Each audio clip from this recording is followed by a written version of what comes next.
que é a vida? O que é a vida? Pergunta filosófica essa, né? Cadê os filósofos de colocando? Tiago responde para nós o que é a vida. E ele traz uma imagem, uma figura, não sei se vocês conseguem ver, porque aqui é muito claro. Mas não sei quantos já estiveram num lugar alto, que o dia amanhece, nublado, aquela névoa. E conforme o dia vai chegando, o sol vai aquecendo, aquilo vai se abrindo, daqui a meia hora, 10 minutos, você nem se lembra daquela névoa que está. Só tem um dia lindo, e a névoa toda se dissipa. E agora, em Tiago 4, Tiago fala para nós o que é a vida, se não uma névoa, se não um vapor como esse, que está aqui e daqui a pouco não está mais. Esse não é muito um assunto que a gente gosta de falar, e nem é também o foco da nossa pregação hoje, mas a junção sobre a fragilidade da nossa vida e quanto que nós estamos fazendo planos e projetos sem o direcionamento de Deus. Mas quando eu lembro dessa pergunta de Tiago, me vem à mente um dia que alguns de nós estávamos juntos em Ouro Preto. Vocês lembram disso que a gente estava visitando uma igreja daquelas históricas? O cara falou uma frase que ficou no coração de todo mundo, que é o seguinte: a vida é curta, o tempo voa e a morte é certa. Tem algo sobre a vida que eu aprendi lá atrás, 2000 e alguma coisa, que a vida é curta. E a vida é curta no sentido de frágil. Essa semana a gente foi para a sexta para ver a Nicole, dia do aniversário, etc. E a gente passou por um acidente que estava escrito no Waze como um acidente leve. E foi aquele acidente onde uma família saiu para ir para Peruíbe e 2 meninos gêmeos de 15 anos faleceram. Vocês não têm ideia do que era aquele carro, aquela coisa como dentro da gente. Você passa e fala: o que é a vida? O que é a vida? Aquela família saiu junta para curtir feriado em Peruíbe, numa casa que eles tinham em Peruíbe, e eles não chegaram. A vida é frágil. A vida é muito frágil. Eu estava conversando sobre um menino que brincava e curtia a vida com seus pais, um bebezinho, e agora tem algo inexplicável de estudo, no fundo, a saúde dele está bem debilitada. Nós temos orado algumas quartas-feiras por ele. Se vocês viram no post de adolescentes nos últimos dias, é sobre esse mundo que nós já temos orado.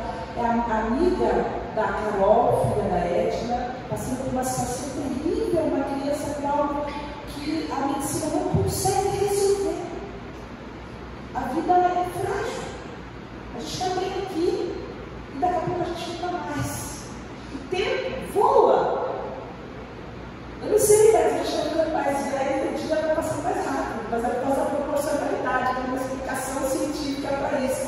Mas parece que foi ontem que eu punha a primeira calça jeans da Luísa, uma calça jeans desse tamanho assim inteiro. Depois fui na formatura do prezinho, que mãe é uma coisa, né? Forma no pé, forma no palestra, tudo é formatura para mim. E aí ontem eu estava na formatura do ensino superior. O tempo voa. Aquilo que é a nossa preocupação hoje, você tem que daqui a pouco já é outra diferente. Sem preocupação a gente não vive. Mas o tempo voa e a morte é certa. E tem um sujeito, o nome dele é George Bernard Shaw, e ele teve uma observação fantástica, que as estatísticas sobre a morte são impressionantes. Uma a cada uma pessoa morre. Se tem uma coisa que você tem certeza dessa vida, é da morte. Eu não tenho pena, porque Jesus pode voltar a qualquer momento. Se vocês quiserem passar essa estatística aí para vocês, Jesus pode vir a qualquer momento. Até segunda hora eu estou esperando ele chegar. Eu vou ficar por aqui até ele chegar.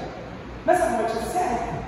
A gente sabe disso, mas a questão é que a gente vive como se a morte não fosse certa. Se tem uma certeza que você tem que em algum momento da sua vida, pode ser muito rápido, você vai estar diante de Deus, aquele que há de julgar entre mortos e vivos, e a gente não presta atenção e se prepara para esse momento, que um dia, com certeza, vai acontecer. A gente vive de uma forma tão cheia de prazeres, uma vida hedonista, que a gente perde a percepção, e a gente perde a percepção de que a vida é curta, de que o tempo voa, de que a morte é certa, quando a gente começa a fazer também os nossos planos. Eu não sei se você é uma pessoa daquelas que planeja demais, aquela que planeja, que sabe quantos vão ser os seus próximos passos, que já tem as suas passagens, as suas viagens compradas, que já tem tudo esquematizado para os seus filhos, o que eles vão fazer, tal. Tem pessoas que elas são extremamente organizadas, planejam, fazem muitos planos, e a questão de fazer planos é maravilhosa, nós vamos ver sobre isso, mas como que nós podemos fazer planos de acordo com a vontade de Deus? Considerando que a vida é curta, que o tempo voa e que a morte é certa, que a vida é um vapor. Tiago vai falar com a gente sobre isso, e ele começa dizendo: ouça agora vocês que dizem, hoje ou amanhã iremos para esta ou aquela cidade, passaremos um ano ali, faremos negócios e ganharemos dinheiro. Vocês nem sabem o que acontecerá amanhã. O que é a sua vida? Vocês são como a neblina que aparece por um pouco de tempo e depois se dissipa. Em vez disso, deveriam dizer: se o Senhor quiser, viveremos e faremos isso ou aquilo. Nós lemos o versículo de 13 a 15 de Tiago 4. E aqui Tiago fala para a gente que a vida, o que é a vida? A vida é como uma névoa, é como uma neblina. Na sua versão talvez diga: a vida é como um vapor.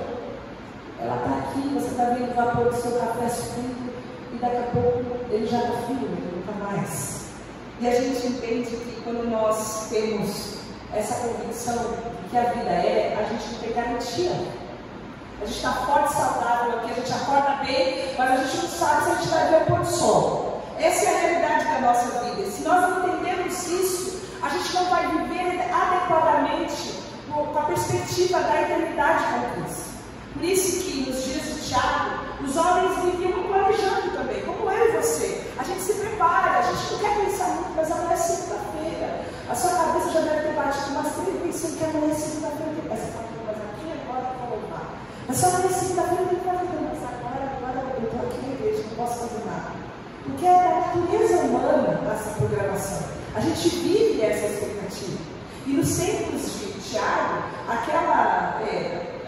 que era o comércio, naquela época não tinha shoppings como nós temos hoje, os mercadores, os comerciantes, eles pegavam aquilo que eles tinham, levavam para uma cidade, vendiam aquilo para o mundo, depois eles compravam outros bens, iam para outra cidade, vendiam aquilo para o mundo, até que eles amealhassem uma certa quantidade de dinheiro, tivessem uma certa prosperidade e pudessem retornar às suas casas, então sossegar. Era assim que acontecia com os vendedores. Você vai lembrar da figura do caixeiro viajante. É uma história que narra como era o comércio feito naquela época. E Tiago fala: você está se programando que amanhã você vai sair?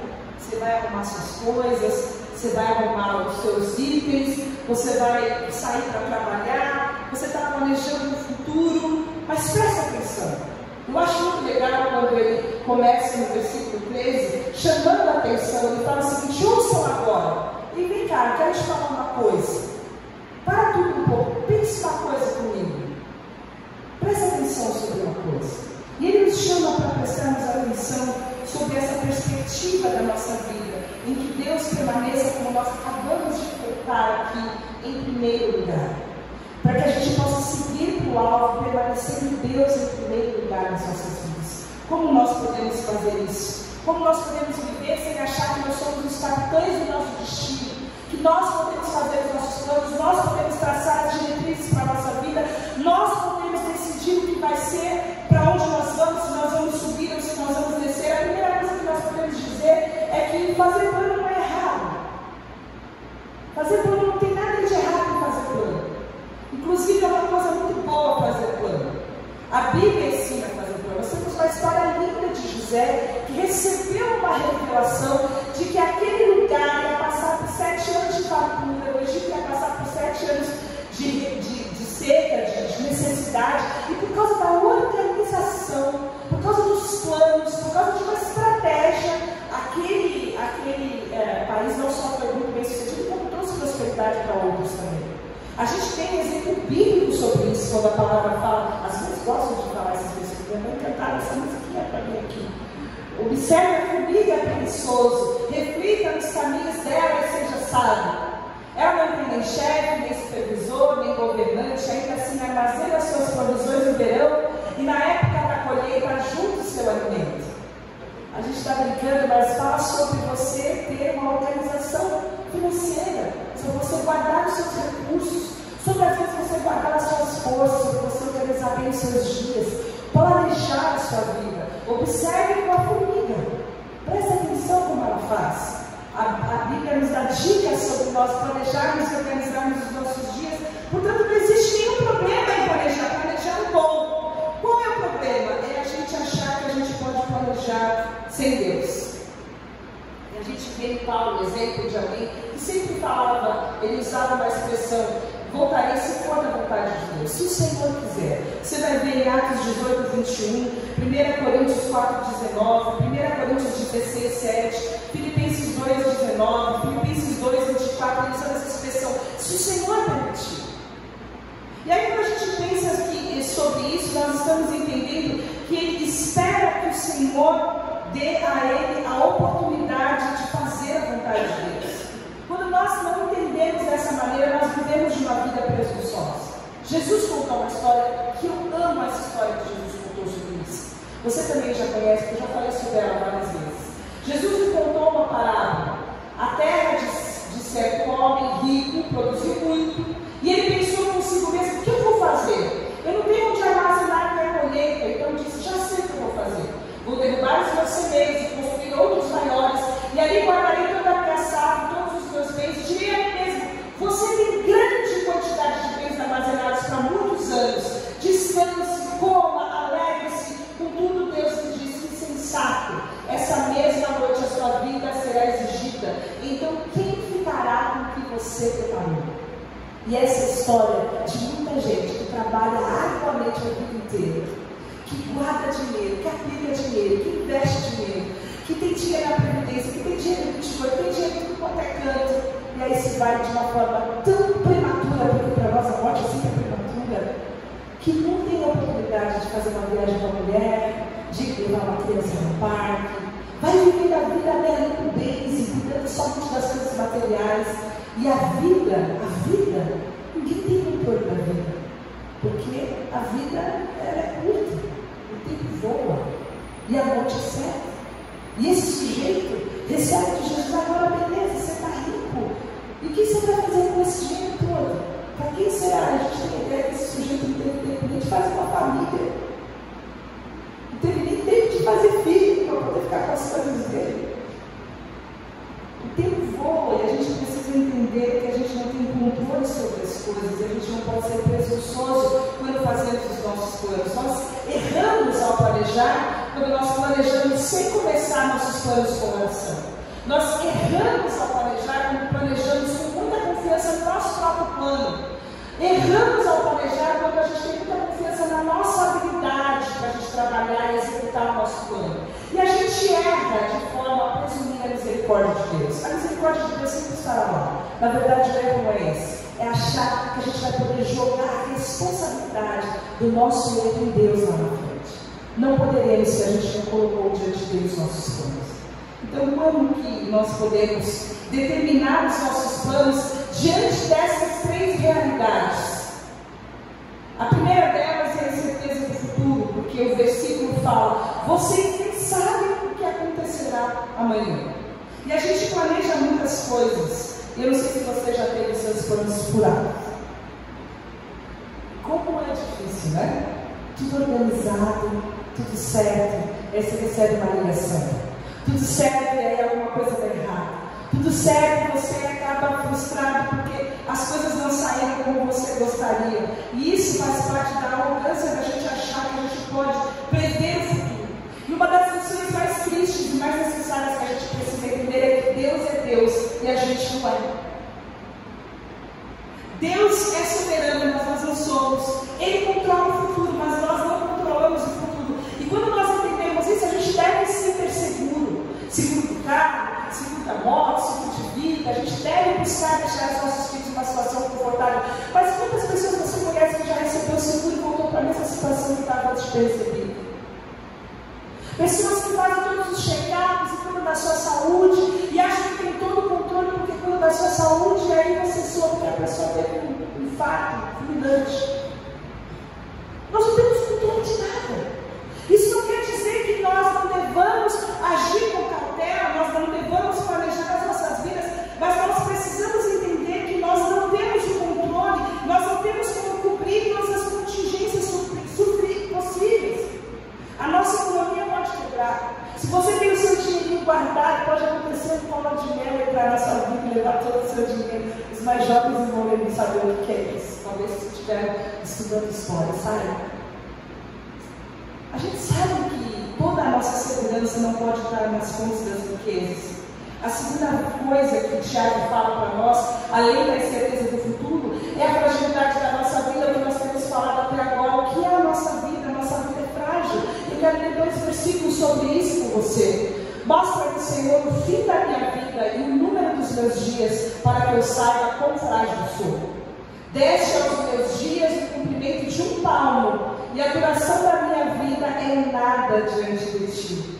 De fato, o homem não passa de um sopro. Sim, cada um vai e volta como uma sombra. Então, em vão se agita, amontoando riqueza, sem saber quem ficará com ela. Mas agora, Senhor, que hei de esperar? A minha esperança está em ti.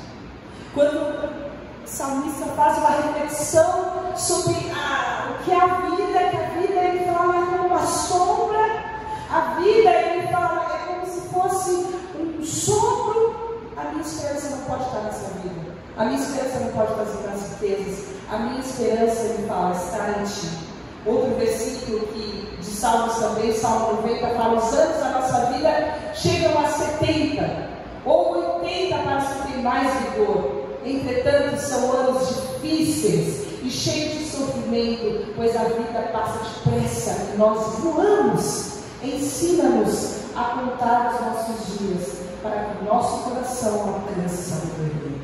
Quando nós chegamos diante da fragilidade da nossa vida, nós precisamos agir com sabedoria. Entender que cada dia vivido não é um dia menos, é um dia a mais de sabedoria constante de Deus. E a última coisa que Tiago fala para nós é que nós deveríamos entender a supremacia da vontade de Deus, porque ele fala que nós devemos dizer: se o Senhor quiser, nós viveremos e faremos isso ou faremos aquilo. Mas se o Senhor quiser que esse plano especificamente seja cumprido, se o Senhor quiser que amanhã eu vá no lugar tal, se o Senhor quiser que eu viva o dia de hoje, o dia de amanhã, se o Senhor me der vida, se o Senhor permitir que eu viva, que eu construa a minha vida, que eu tenha saúde, que eu construa um patrimônio, se o Senhor permitir que eu viva, a vontade é sempre dele, soberano e supremo sobre todas as coisas. Ele é soberano não só sobre o dia de amanhã, ele é soberano sobre a minha vida, ele é soberano sobre tudo. Ele é soberano sobre os nossos planos. Por isso que o texto de Jeremias traz para nós como um bálsamo, porque ele fala: porque sou eu quem conheço os planos que tenho para você, diz o Senhor. Planos de fazê-los prosperar, não de causar dano. Plano de dar a vocês esperança no futuro. Toda vez que você planejar, você precisa entender que Deus também tem planos para você. E o nosso maior desafio, nós entramos agora nessa última tópica, é coordenar o nosso plano com o plano de Deus. Para que o nosso plano coopere com o plano de Deus, a fim da gente receber da mão de Deus esperança e o futuro.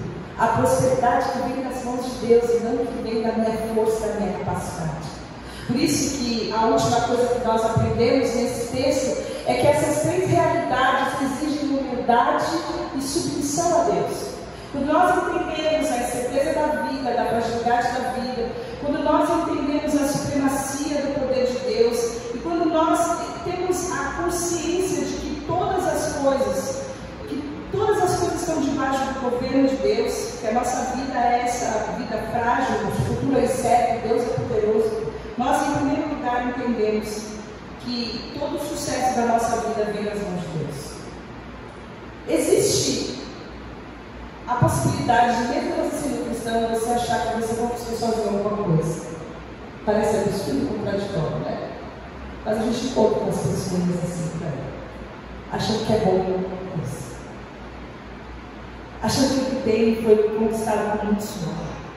Esse tipo de pessoa costuma, inclusive, menosprezar aqueles que não conseguiram, achando que não se esforçaram o suficiente. E eu amo um versículo que joga isso por terra, porque 1 Coríntios, Paulo fala: pois quem torna você diferente de qualquer outra pessoa? O que você tem que você não tenha recebido? Se você recebeu, por que você se orgulha como se assim fosse? O que você tem? Quem é você? O que é a vida? Tiago fala: senta aqui, me dá essa bola aí, que eu vou baixar essa bola sua. O que é a vida? O que você está achando da sua vida? Esse monte de plano que você tem aí. O que é esse seu orgulho de ter o quê? O que você tem que você não tenha recebido? Isso que falou foi Paulo, mas Deus falou no nosso coração. Se nós não entendermos isso, irmãos, quem nós somos, à luz da soberania e da grandiosidade de Deus, nós não temos como nem cantar a primeira música que nós cantamos. A ensinar, pedir para Deus nos ensinar a ter um coração humilde e sincero, a ter um coração, uma vida no altar e a viver em santidade. Porque o nosso primeiro passo no nosso relacionamento com Deus é a dependência. É reverter esse espírito independente, poderoso, orgulhoso, que tomou posse do homem lá no Éden, e voltar a depender de Deus, daquele que sabe, que conhece o bem e o mal, muito melhor do que nós. Essa sujeição e essa humildade que faz com que a gente possa submeter os nossos planos a Deus. E a primeira forma que nós podemos submeter o nosso plano a Deus é conhecendo a sua palavra. Sabe, às vezes a gente tem mania de querer saber se a gente casa ou compra uma bicicleta. E tem gente que vai orar no metal, lá no monte, quem sabe a irmã vai ter uma revelação, e aí eu vou precisar fazer essa escolha tão difícil na minha vida. Mas a vontade de Deus está revelada, irmão. Você quer saber a vontade de Deus? Leia a Bíblia. Se você ler a Bíblia, você vai conhecer a vontade de Deus. Se você buscar a palavra de Deus, a palavra revelada de Deus, Deus vai te dar graça suficiente para você planejar a sua vida. Você não está entendendo nada, procure alguém que conhece a Bíblia melhor do que você. Fala: eu quero saber o que a Bíblia fala desse negócio aqui, porque eu estou na dúvida, eu preciso fazer uma decisão. Você quer saber a vontade de Deus para os seus planos? Conheça a palavra. A segunda coisa, se você quer saber qual é a vontade de Deus para a sua vida, além de conhecer a palavra, busque a Deus. A gente tem uma mania muito estranha de buscar a Deus quando está tudo errado. Aí a gente vai diante de Deus com um plano todo estragado, querendo que Deus dê um jeito. Não é muito mais fácil você colocar isso diante de Deus desde o começo? Salmos fala o seguinte: como podemos submeter? Salmos fala o seguinte: se não for o Senhor o construtor da casa, será inútil trabalhar na construção.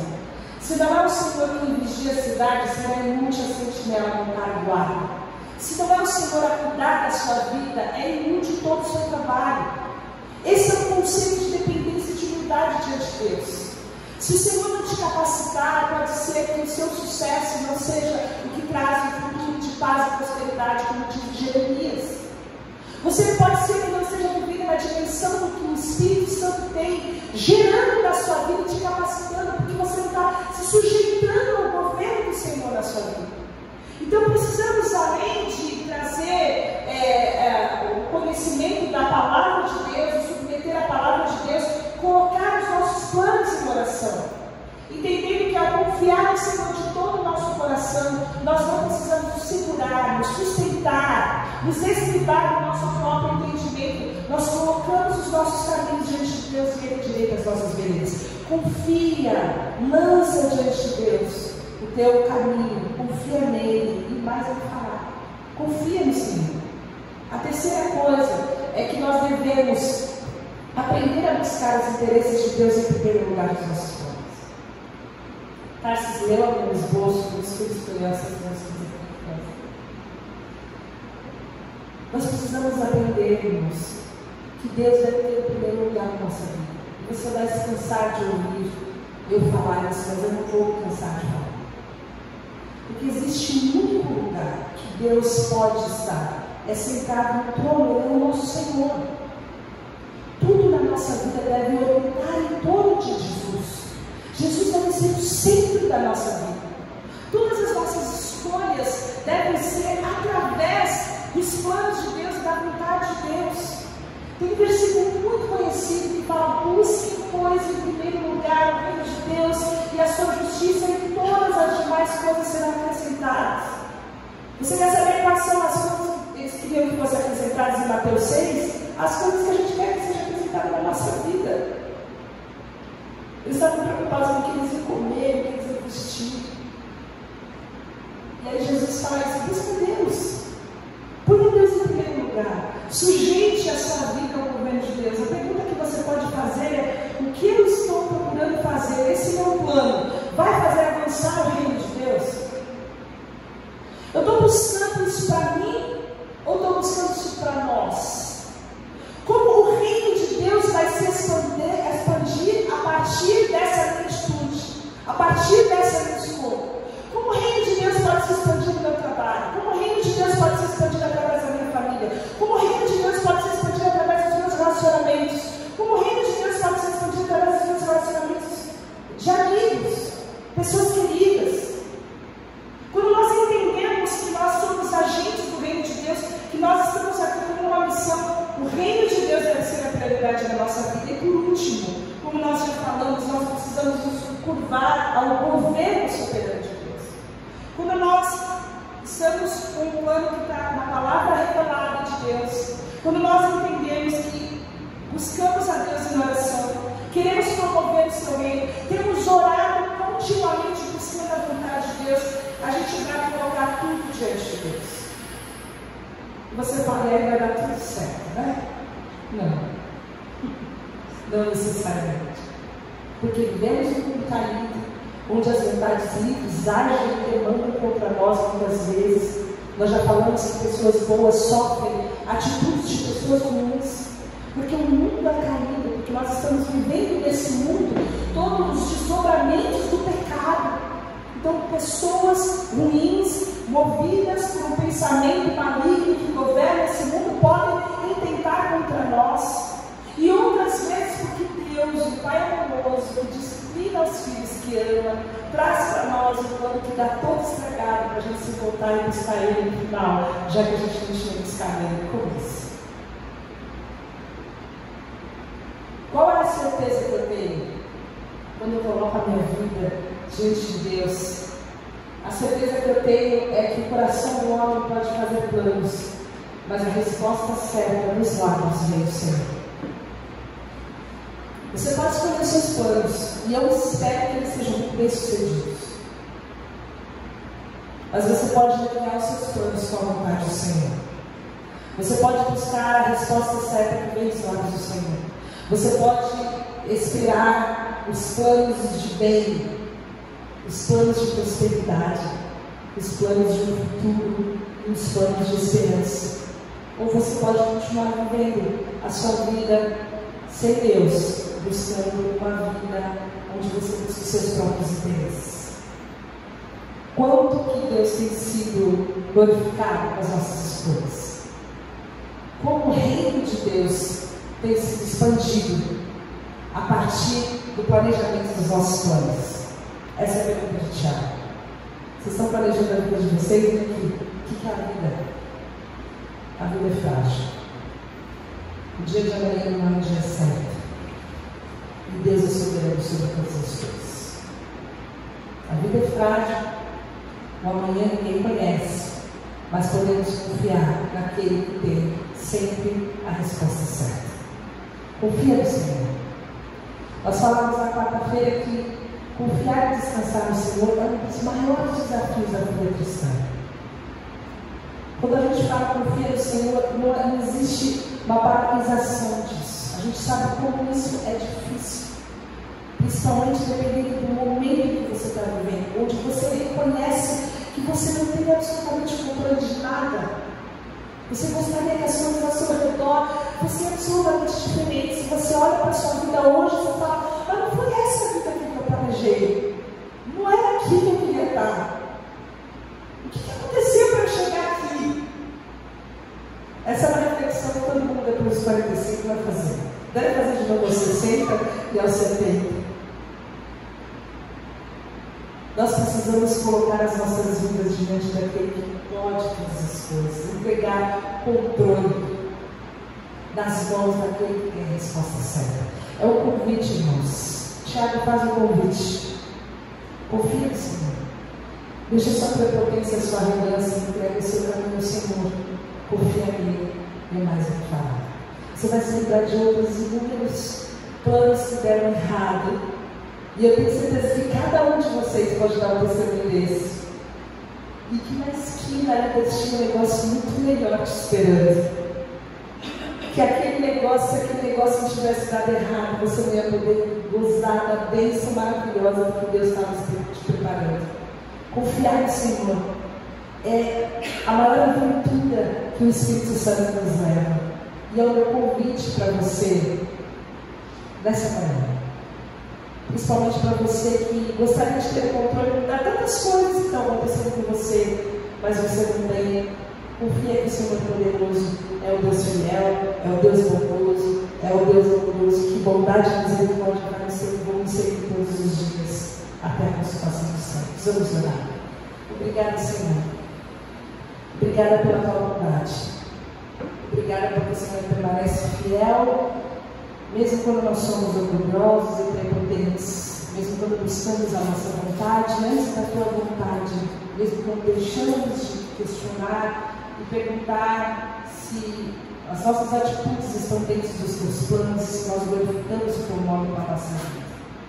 Mas a tua palavra nos chama, nos convida a nós entregarmos a nossa vida para que o Senhor tenha a preeminência, para que o Senhor tenha a prioridade, para que o Senhor seja o rei, para que o Senhor, com a tua soberania e supremacia, governe sobre as nossas vidas.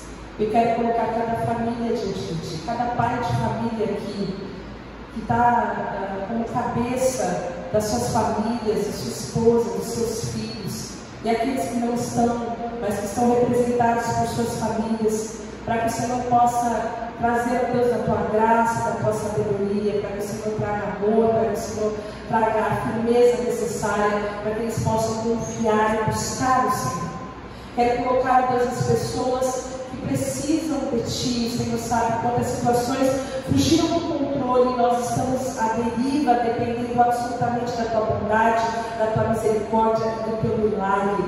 E nós sabemos que se nós tivermos um coração humilde, um coração sincero, se nós tivermos a nossa vida no altar, os céus irão se abrir e o milagre vai acontecer. Essa é a tua palavra para nós nessa manhã. E nós recebemos a tua palavra, sabendo que o Senhor é poderoso para fazer proezas entre nós. Nós declaramos isso com fé, Senhor, e eu peço que o Senhor faça isso na vida de cada pessoa, em cada situação de doença, em cada situação de necessidade. Que o Senhor faça proezas, porque humildemente nós colocamos a nossa vida diante de ti, clamando ao Deus que tem planos de paz, que tem planos de bem, que tem a resposta certa para as nossas dúvidas, que tem a resposta certa para as nossas angústias. Nós colocamos o nosso amanhã nas tuas mãos, porque sabemos que podemos confiar no Deus de amor e no Deus de misericórdia, e a nossa vida está absolutamente entregue diante de ti, para que ela seja vivida com intensidade na tua vontade. Eu peço a Deus que o Senhor possa nos abençoar, que essa palavra encontre um lugar para criar raízes em nosso coração, para que possamos confiar e descansar no Senhor e colocar todos os nossos planos submetidos humildemente à tua vontade, ao teu querer, ao teu parecer, para que a nossa vida possa estar alinhada à tua vontade sempre, ao meu pedido, no nome de Jesus. Amém.